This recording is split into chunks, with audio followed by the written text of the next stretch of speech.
अम्मा बाद अऊज़ु बिल्लाहि मिनश शैतानिर रजीम बिस्मिल्लाहिर रहमानिर रहीम वमा अरसलनाका इल्ला रहमतल लिल आलमीन।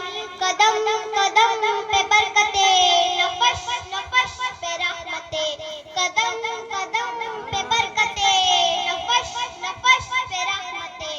जहाँ जहाँ से वो शफीए आशियाँ गुजर गया, जहाँ नजर नहीं पड़ी वहाँ है रात आज तक, जहाँ नजर नहीं पड़ी वहाँ है रात आज तक। वहीं वहीं शहर हुई जहाँ जहाँ गुजर गया। मेरे मुहतरम असातिज़ाए कराम, हाज़रीन जलसा और मेरे हम मकतब साथियों, अस्सलामु अलैकुम व रहमतुल्लाहि व बरकातुहू। दुनिया में हर तरफ अंधेरा ही अंधेरा था। समाइने इकराम, चांद था लेकिन बेनूर था, तारे थे लेकिन बूझे बूझे, आफताब था लेकिन डूबा डूबा। दिल उजड़े उजड़े हुए थे, अक्लों पर पत्थर पड़े हुए थे। खजाने बहारों को लपेट कर चमन वीरान क्या हुआ था कि अचानक मेरे नबी साहब सल्लल्लाहु अलैहि वसल्लम की आमद हुई, जिनको रहमतुल लिल आलमीन बनाकर भेजा गया। वो रहमतुल आलमीन जिनकी उंगलियों से सारे चश्मे फूटते थे, वो रहमतुल आलमीन के जिन्नात के काफिले जिसके बयान में हमको सुनने दरबार आलिशान में तशरीफ लाते हैं। वो रहमतुल आलमीन के खुशबू से पसीनाए अत्थर के खुशबू के खजाने फजाओं को महकाते हैं। वो रहमतुल आलमीन जिस पर बादल अपना साया करता है, वो रहमतुल आलमीन जिसकी बरकत से सूखे हुए सजल सब्जों सादाब हो जाते हैं।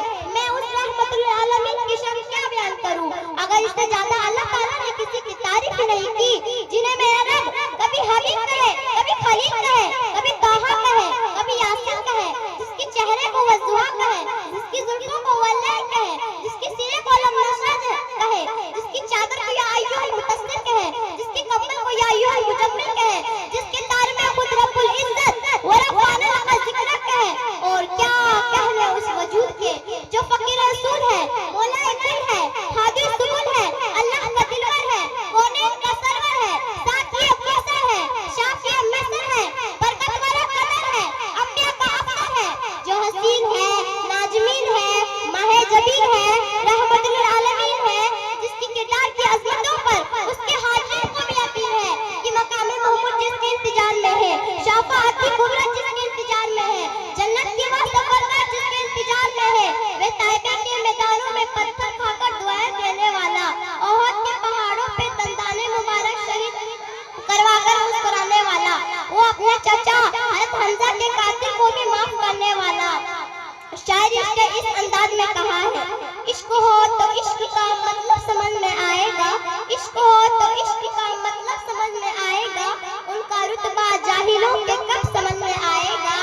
मेरी मानो मुस्तफा से इश्क करना सीख लो, मेरी मानो मुस्तफा से इश्क करना सीख लो, इसमें कितना फायदा है तब समझ में आएगा।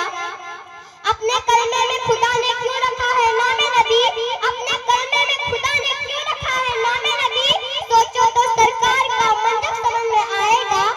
मोहतरम सामीन, आइए अब मैं आपको हुफ़्फ़े तहज़्ज़ुब की ज़बानी मेरे आका नूरे मुजस्सम फ़ख्रे दो आलम सरवरे कायनात सल्लल्लाहु अलैहि वसल्लम की सीरत सुनाऊं। अलिफ ने कहा अल्लाह का रसूल आ रहा है, बा ने कहा बानी इस्लाम आ रहा है, ता ने कहा ताजदारे मदीना आ रहा है,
इलाहा